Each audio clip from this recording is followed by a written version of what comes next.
The morning sun cast golden rays over the small town of Everbrook. Life moved at a familiar pace, with children hurrying to school and shopkeepers preparing for another day of business. Among them was 17-year-old Liam, a boy whose life was as ordinary as his name until that day. Liam had always dreamed of doing something significant, something that would matter. But dreams often felt distant when your days were filled with delivering groceries and helping his widowed mother make ends meet. Little did he know, his transformation was already set in motion. As Liam crossed the market square, his eyes caught an elderly man struggling to carry 2 heavy sacks of grain. Most people walked by, too busy or indifferent to notice. Without thinking, Liam rushed to help. "Let me carry that for you, sir," he offered. The man's tired eyes met Liam's, and a faint smile spread across his face. "Thank you, young man. Very few would bother." The old man introduced himself as Mr. Hawthorne, a retired war medic who recently moved to Everbrook. There was a quiet strength in his voice, but also a hint of loneliness. As they walked together, Mr. Hawthorne shared snippets of his past. Liam listened, fascinated by tales of bravery, sacrifice, and survival stories far removed from his mundane life. Before parting, Mr. Hawthorne handed Liam a small leather-bound book. "Read this when you have time," he said. The book was filled with personal reflections on courage, leadership, and resilience. That night, Liam devoured every word. For the first time, he saw life through a different lens.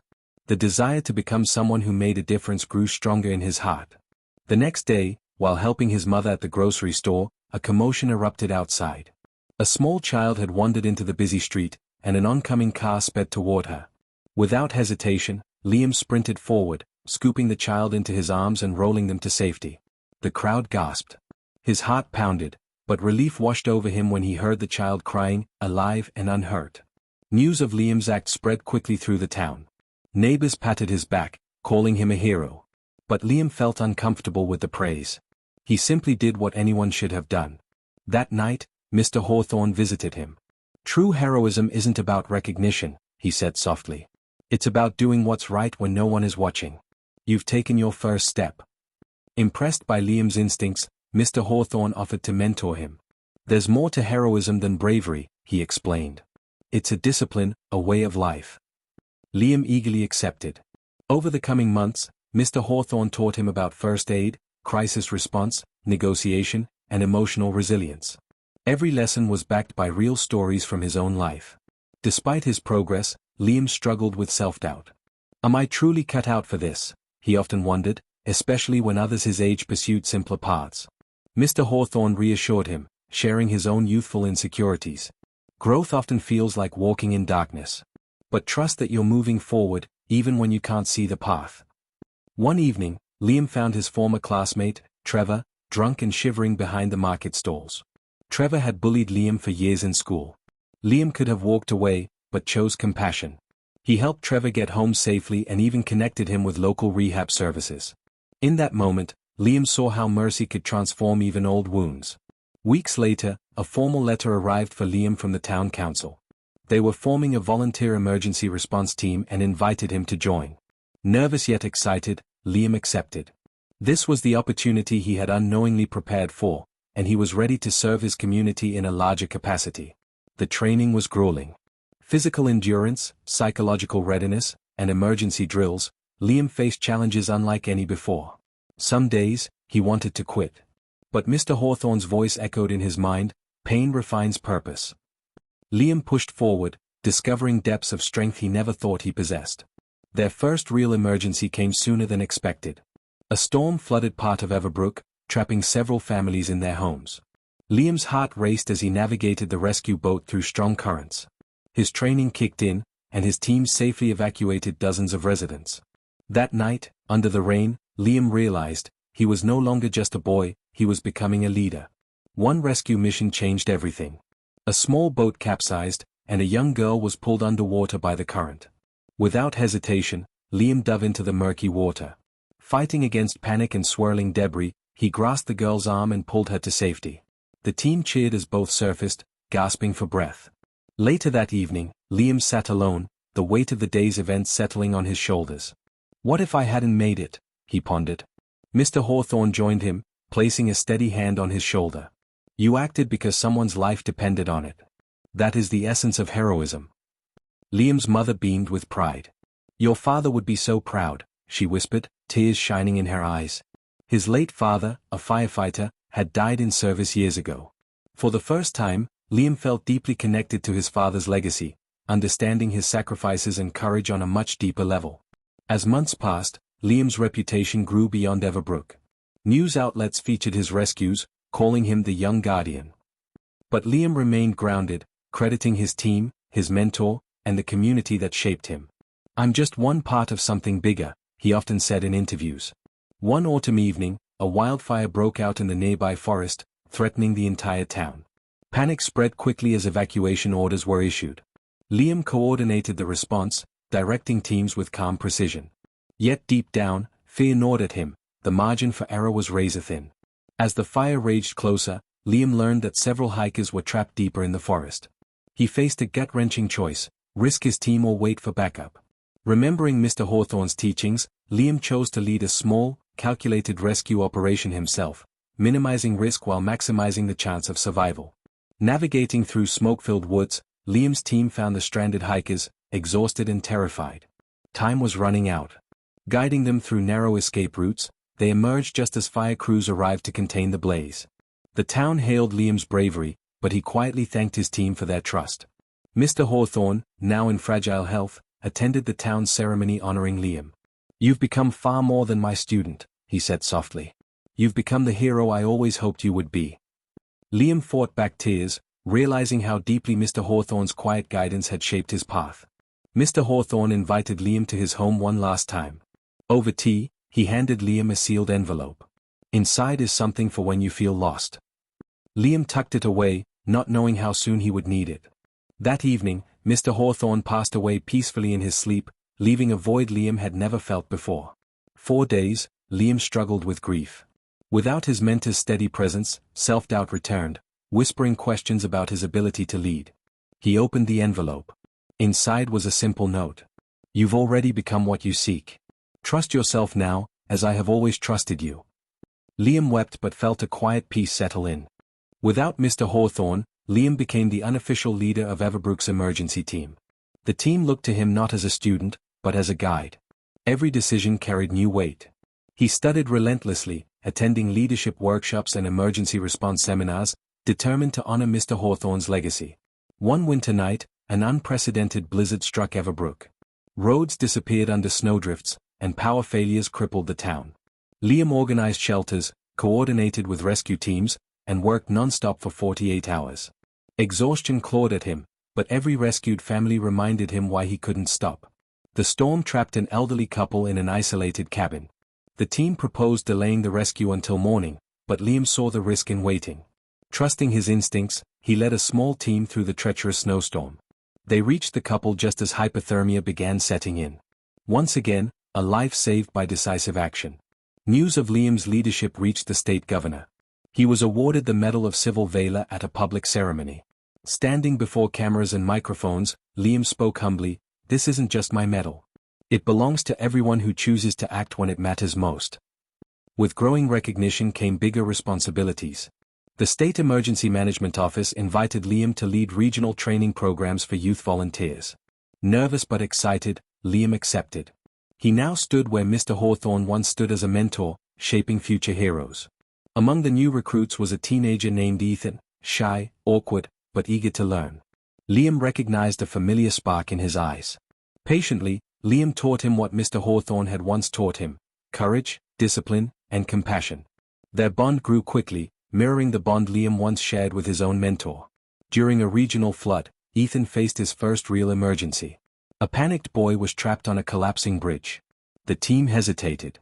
Ethan, steady and calm, crawled across the unstable structure, securing the child with a harness. He returned safely, earning applause and Liam's proud nod. That night, Liam and Ethan sat by the rescue truck, sharing quiet conversation under the stars. "You remind me of myself," Liam confessed. Ethan smiled. "Then maybe one day, I'll remind someone else of me." Liam chuckled, realizing the cycle of transformation had already begun again.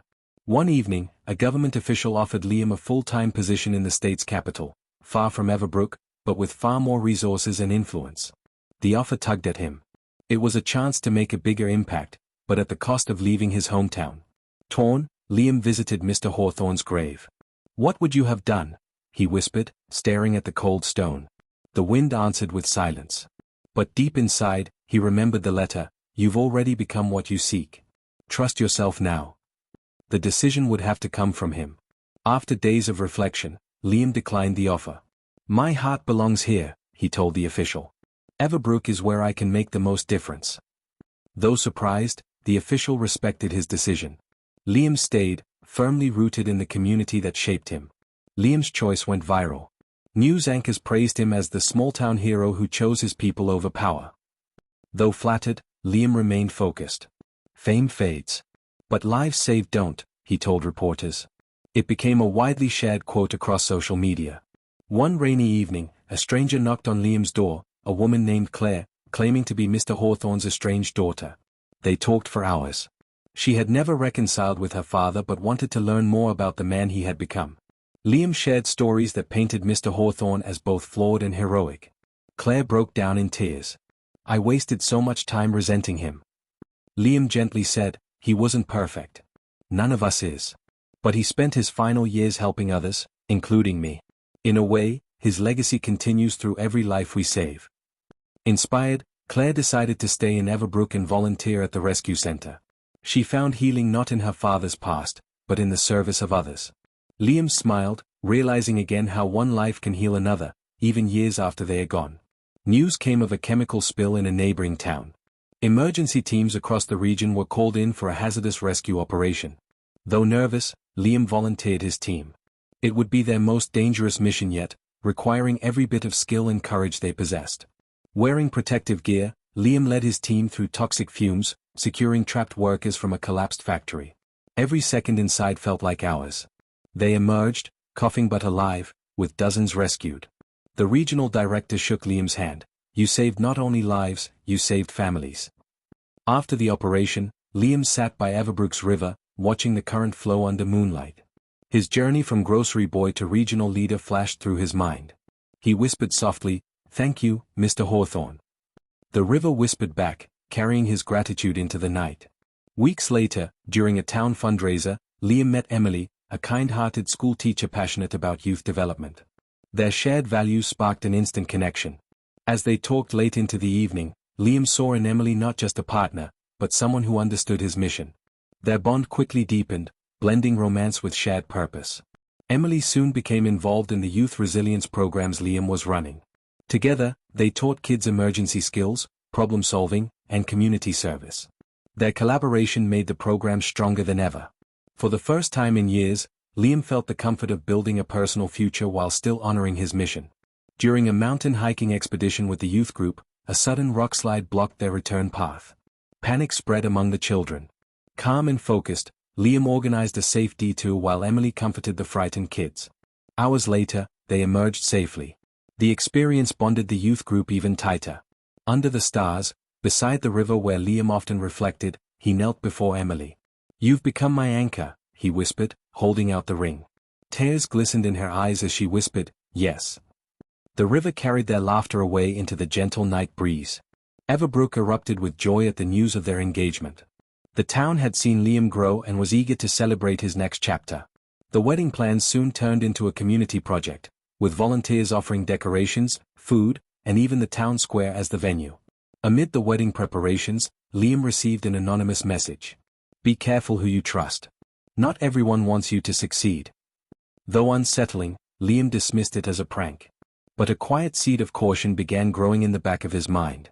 A new emergency coordinator, Mr. Sloan, was appointed at the regional level. His style was cold, bureaucratic, and dismissive of Everbrook's community-based approach. Sloan openly questioned Liam's qualifications and began cutting funding for Everbrook's programs, stirring tension across the region. Liam tried diplomacy, requesting meetings to advocate for his programs. But Sloan was uninterested, accusing Liam of being too emotionally involved. Frustrated but determined, Liam turned to the community, organizing town hall meetings, petitions, and media interviews to fight for their services. The people of Everbrook rallied behind Liam. Parents, youth, and even local businesses voiced support for his leadership, overwhelming Sloan's objections. Regional media framed the debate as compassion versus bureaucracy, further strengthening Liam's position and forcing officials to re-evaluate their decision.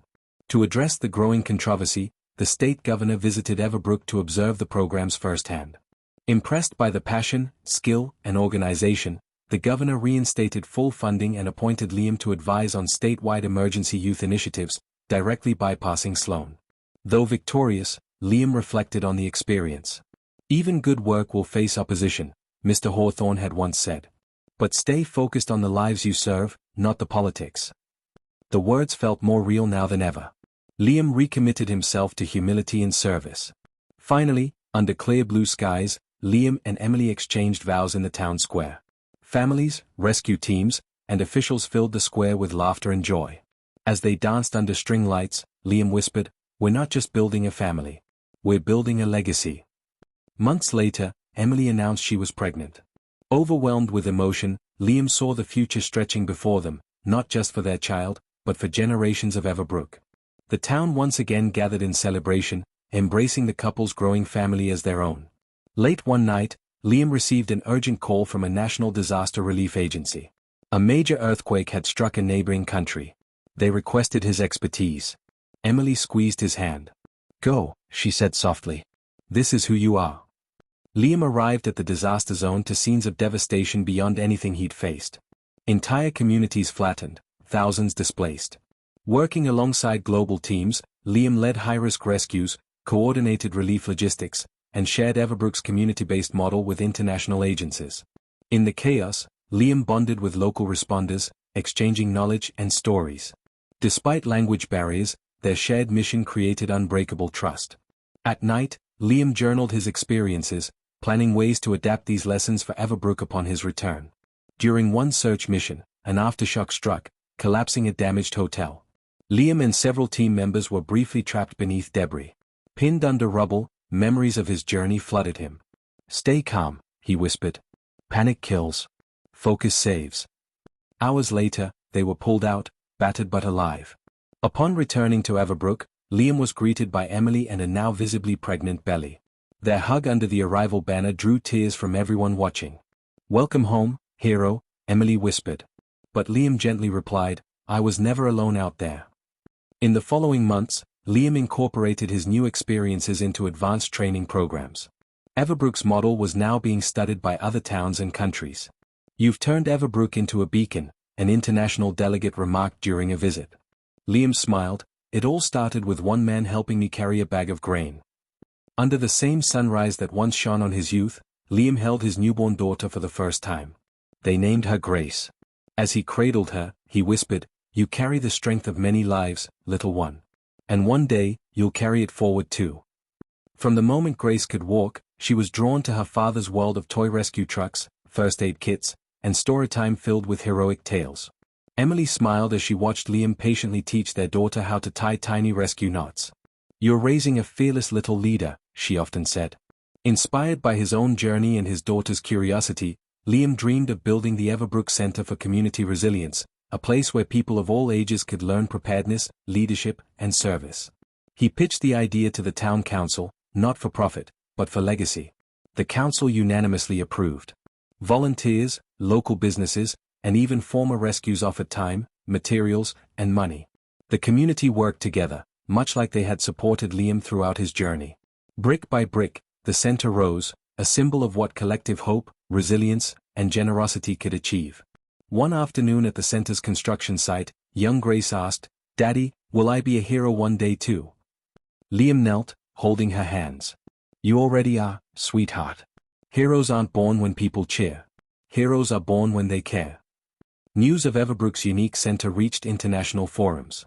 Liam was invited to speak at a global disaster preparedness summit in Switzerland. Though hesitant to leave his family, Emily encouraged him. "Your story belongs to the world. Go show them what's possible."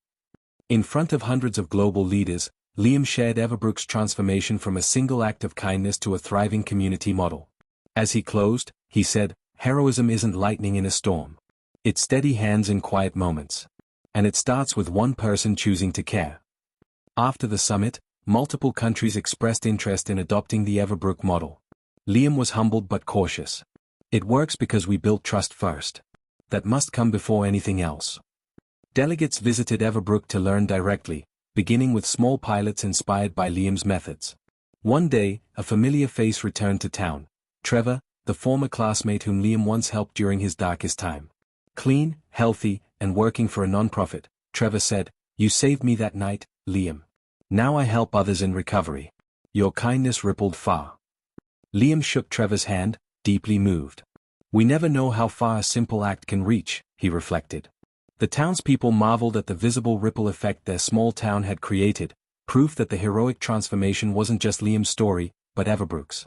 Soon, however, dark clouds gathered. A major corporate developer sought to build a luxury resort that would displace part of Everbrook, including the training center.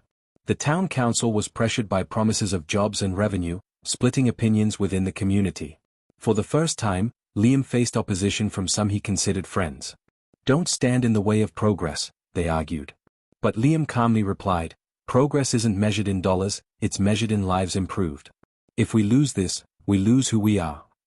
At the heated town hall meeting, Liam passionately defended Everbrook's values.